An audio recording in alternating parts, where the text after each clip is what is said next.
So Balakotaiah గారు కూడా join అయ్యారు, ఎస్సీ కార్పొరేషన్ చైర్మన్. బాలకోటయ్య గారు నమస్తే సార్, చెప్పండి. నమస్తే. నమస్తే. ఏమంటారు ఉదయం నుంచి జరుగుతున్న పరిణామాలు? ఎటు సైడ్ నుంచి, మీ సైడ్ నుంచే స్టార్ట్ అయిందంటారు వాళ్ళు.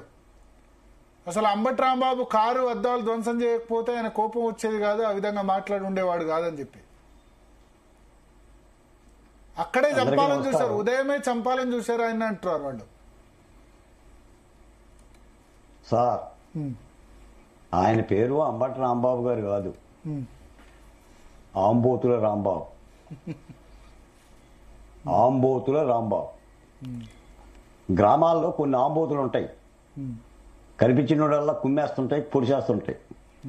రైతులు ఏం చేస్తారంటే రెండు ముక్కులకి తాడు కట్టి ముగ్గుతాడేస్తారు, రెండు కాళ్ళకి రోకల బండ కట్టి కళ్ళెం వేస్తారు. ఇప్పుడు అంబటి రాంబాబు గారి మీద కూడా చట్టం చర్యలు తీసుకోవాలి.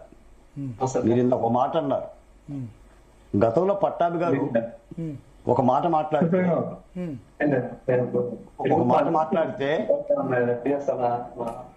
మీ వెనక ఎవరో ఏదో మాట్లాడుతున్నట్టున్నారు. పీసీఆర్ మీతో ఎవరో వేరే వాళ్ళు జాయిన్ అయినట్టున్నారు, మ్యూట్ చేయండి. ఎస్, చెప్పండి బాలకోటయ్య గారు. బాలకోటయ్య గారు చెప్పండి. మరి రాజశేఖర రెడ్డి గారిని మాట్లాడమని నేను మాట్లాడతా, మీకు మాట చెప్తాను వినండి సార్. చెప్పండి. చెప్పండి చెప్పండి బాలకోటయ్య గారు. పట్టాభి గారు మాట్లాడితే మంగళగిరి తెలుగుదేశం పార్టీ ప్రధాన కార్యాలయం ధ్వంసం చేశారు. అవును అవును. పట్టాభి గారిని అర్ధరాత్రి అరెస్ట్ చేసి అన్ని పోలీస్ స్టేషన్లు తిప్పారు. పట్టాభి గారు మాట్లాడిన మాటనే డిక్షనరీలో వెతుక్కోవాలి ఆ పదానికి అర్థం. కానీ ఇప్పుడు అంబటి రాంబాబు గారు మాట్లాడిన మాటలు డిక్షనరీలు అక్కర్లా. అవును. స్వచ్ఛమైన తెలుగులో మాట్లాడిండు. కానీ ప్రభుత్వం గాని తెలుగుదేశం పార్టీ కార్యకర్తలు గాని ఏ వైసీపీ కార్యాలయాన్ని ధ్వంసం చేయలా. పట్టాభి గారిని ఇంకా అరెస్ట్ కూడా చేయలా. పట్టాభి గారు అంబటి రాంబాబు గారిని అరెస్ట్ కూడా చేయలా. మీరు ఇందాక మాట అన్నారు, ఏ క్షమాపణ చెప్పొచ్చు కదా, సమస్య పరిష్కారానికి క్షమాపణ చెప్పొచ్చు కదా. జగన్మోహన్ రెడ్డి గారు ట్వీట్ చేశారు, అంబటి రాంబాబు గారికి ఫోన్ చేశారు. ఏం చెప్పాడు? పార్టీ మీకు అండగా ఉంటుంది, మీరు ధైర్యంగా ఉండండి అని చెప్పాడు. ఇదేనండి చెప్పడం ఓ పార్టీ నాయకుడు. సంతల రామకృష్ణారెడ్డి గారు ఉన్నారు కదా, పొరపాటు జరిగిందంటే గుంటూరులో అలజడి పరిస్థితి కంట్రోల్ అవుతుంది కదా, ఇది కావాలని రెచ్చగొట్టడం కాదా? మీకు ఎక్కువ మాట కూడా చెప్తున్నా, అంబటి రాంబాబు గారి దగ్గరికి ఏ తెలుగుదేశం కార్యకర్త పోలా. ఆయనే బయలుదేరి రండి చూసుకుందాం, కోసుకుందాం, పొడుచుకుందాం, దొమ్మ ఉడుకుందాం రండి రండి ఆయన బయలుదేరాడు. మరి ఆయనకి సీమూనెత్తులు ఉన్నట్టుగానే కార్యకర్తలు కూడా సీమూనెత్తులు ఉంటుంది కదా. జగన్ గారు ఈ మాట అన్నాడు ఆ రోజు. ఇంకా చట్టం చూస్తూ ఉంటుందండి. మీకు మాట చెప్తాను సార్, ఇది వైసీపీ పార్టీ వ్యూహాత్మక రాజకీయ ఎత్తుగడ. ఈ రాష్ట్రంలో అలజడి సృష్టించాలనేది దాని ఎజెండా. నేను స్పష్టంగా చెప్తున్నా, సోషల్ వెల్ఫేర్ బోర్డు చైర్మన్ గా జగన్మోహన్ రెడ్డి గారికి ప్రజాస్వామికంగా యుద్ధం చేయటం తెలియదండి, ఆయనకి చేత కాదండి. ఆయనకి ఘర్షణలు కావాలి, రప్పా కావాలి, గుడ్డలెప్పటం కావాలి, పోలీసుల లోపలేయటం కావాలి, పిల్లలకి బడుగులకి బలహీనలకి కత్తులు ఇవ్వటం కావాలి, మేకలు గొయ్యటం కావాలి, అంబటి రాంబాబు గారి చేత మాట్లాడించడం కావాలి. మీరు ఇందాక మాట్లాడినారు, మీకు మాట చెప్పానా? అసెంబ్లీలో భువనేశ్వరి దేవి గారిని తిట్టినందుకు ఫర్ యువర్ కైండ్లీ ఇన్ఫర్మేషన్ ఎవరిని అరెస్ట్ చేయాల? చంద్రబాబు నాయుడు గారు ఎవరిని అందుకనే జగన్ అనుభవించారు, అది చేసినందుకే జగన్ అనుభవించారు. జగన్ అనుభవించడం అసలు అంత మంచి చంద్రబాబు నాయుడు జగన్ పార్టీ అనుభవించింది కదా, అందుకనే శిక్ష. చంద్రబాబు మనిషిని ఎంకరేజ్ చేశారు. కానీ మీరు కొంత డిఫరెంట్ గా ఉండాలి కదా. మీరు కొంత ఇప్పుడు అంబటి రాంబాబు తిట్టినందుకు మీరు చట్టపరంగా అరెస్ట్ చేస్తే అయిపోయేది. ఇప్పుడు ఇల్లు ధ్వంసంతో వాళ్ళు హత్యాయత్నం ఇంకేదో పెడుతున్నారు, చంపేసేవాళ్ళు అది ఇదని అంటారు. మీరు మాట ఏనండి, నువ్వు నేర్పిన విద్య నీరజాక్షి అని మీరు అన్నారా? అంటే మీరు జగన్ వేలోనే మీరు పోతే ఎట్లా? టీడీపీ మీరు డిఫరెంట్ పార్టీ కదా. అందుకని చెప్తున్నా, భువనేశ్వరి దేవి గారిని తిట్టినందుకు ప్రభుత్వం ఎవరిని అరెస్ట్ చేయలేదంటున్నారు. ఆ తప్పు చేసినందుకే జగన్ కు 11 సీట్లు వచ్చాయి.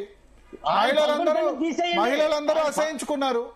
గురుగారు 11 సంగతి పక్కన పెట్టండి. నిండు అసెంబ్లీకి సంబంధం లేని భువనేశ్వరి దేవిని, ఎన్టీఆర్ కూతుర్ని అవమానపరిచినందుకు ప్రభుత్వం చర్య తీసుకోవాలా, లోకేష్ చర్య తీసుకోవాలా, చంద్రబాబు నాయుడు గారు చర్య తీసుకోవాలా వల్లభనేని ఆ కేసులో అరెస్ట్ చేయాల తెలుసా మీకు? అవును. అంటే అంత మంచితనంగా ప్రభుత్వం ప్రవర్తిస్తుంది.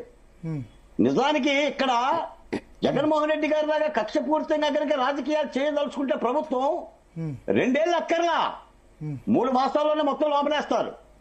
మీకు ఒక మాట చెప్తున్నానండి, ప్రతి దర్యాప్తులో ఏసీబీ కేసు గాని సిట్ కేసు గాని సిఐడి పిలిచి విచారణిస్తుంది. మేము వచ్చే వారం వస్తామంటే వచ్చే వారం వరకు గడువిస్తుంది. కింది కోర్టుకు వెళ్తున్నారు, మధ్య కోర్టుకు వెళ్తున్నారు, పై కోర్టుకు వెళ్తున్నారు. అన్ని అయిన తర్వాత మిథున్ రెడ్డి గారు అరెస్ట్ ఎట్లా జరిగింది చెప్పండి? సుప్రీంకోర్టు వెళ్లి సరెండర్ అవ్వమంటే మిథున్ రెడ్డిని అరెస్ట్ చేశారు. అప్పటి వరకు అరెస్ట్ చేయాల. మీకు మాట తెలియాల్సింది ఏంటంటే ఈ రాష్ట్రంలో వైసీపీకి కావాల్సింది అరదులండి. ఈ రాష్ట్రంలో అభివృద్ధి జరగకూడదు, పెట్టుబడిదారులు రాకూడదు, అమరావతి నిర్మాణం జరగకూడదు. ఎక్కడైనా ఒక్క నిజం చెప్పండి వైసీపీ మాట్లాడుతున్న మాటల్లో. మీరు ఏమంటారంటే వాళ్ళు చేసిన పనే మీరు చేస్తే దానికి అర్థమే ఉందని అంటారు. లేదా వాళ్ళకి 11 వచ్చినట్టు వాళ్ళ 11 రావడానికి ఒకటే కాదు. శిశుపాలుడి మరణానికి 100 తప్పులు ఎలా కారణమో 100 తప్పులు చేశారు జగన్మోహన్ రెడ్డి గారు. కాబట్టి 30 ఏళ్ళు అధికారంలో ఉంటాననుకున్న జగన్మోహన్ రెడ్డి గారు 11తో కుబేలయ్యాడు. అయినా సరే ఇది 11కి 124కి సంబంధించిన పోలిక కాదు. నువ్వు ఒక రాజకీయ ప్రతినిధివి, మాజీ మంత్రివి, బాధ్యత గల్లోడివి, నేను చిన్నపిల్లగాడివి కాదు. నీ పిల్లలు ఉన్నారు కదా, ఎలా తిడతావు? ఏమని తిడతావు చెప్పండి? మీరు ఒకసారి ఆ మాటలు చదవండి సార్. మీరు అన్నం తిన్నవాడు తిడతాడా? ఇది భావ ప్రకటన స్వేచ్ఛ? ఇది భావ ప్రకటన స్వేచ్ఛ, మరుగుజ్జుల స్వేచ్ఛ? అసలు కాదు. దాన్ని ఖండించాలి మనం. మీరు ఏమంటారంటే తిట్టారులే, వాళ్ళకిలాగా చర్యలు తీసుకో, వాళ్ళు అప్పుడు ప్రవర్తించినట్టు మీరెట్లా ప్రవర్తిస్తారు? తిట్టారులే వాళ్ళ కాడ కాదు, వాళ్లకు మీకు తేడా ఉండాలి కదా అంటారా? ఏంటి తేడా? వాళ్ళు ఉప్పు కారం వాళ్ళు చేసేందుకే అనుభవించారు. జోగి రమేష్ కు మంత్రి పదవి ఆ తిట్టి చంద్రబాబు ఇంటి మీద అటాక్ చేసినందుకు ఇచ్చినందుకే అనుభవించారు. మీకు ఒక మాట చెప్తున్నాను. రెండోది ఏంటంటే వాళ్లకు మీకు తేడా ఉండాలి కదా అంటారు. ఆ భాష ఉపయోగించి ఏం తేడా? నువ్వు తినేది ఉప్పు కారమే కదా, నేను తినేది ఉప్పు కారమే కదా, ఏంటి తేడా చెప్పండి అన్న. వాళ్ళు ఏం తింటున్నారు? మీరు ఇంటి మీద అటాక్ చేయడం వల్ల వాళ్ళ హత్యాయత్నం అనే దాన్ని యూజ్ చేసుకోవడానికి అవకాశం వచ్చింది. కాదు అది హత్యాయత్నం కాదు, నిరసన వ్యక్తం చేస్తున్నారు. ఇంట్లో బలగొట్టారు, మొత్తం ఇల్లు బలగొట్టారు. ఇప్పుడు ఏమండి, డీజీపీ ఫోన్ ఎత్తట్లేదు, చీఫ్ సెక్రటరీ ఫోన్ ఎత్తట్లేదు అంటారు. జగన్మోహన్ రెడ్డి గారు ఫోన్ చేశాడండి అంబటి గారికి. ఏం చెప్తారు చెప్పండి? జగన్మోహన్ రెడ్డి ట్వీట్ చేయొచ్చు కదా, చేశాడు. మరి రాజశేఖర రెడ్డి గారు మీరు మాట్లాడండి, నేను మాట్లాడతా.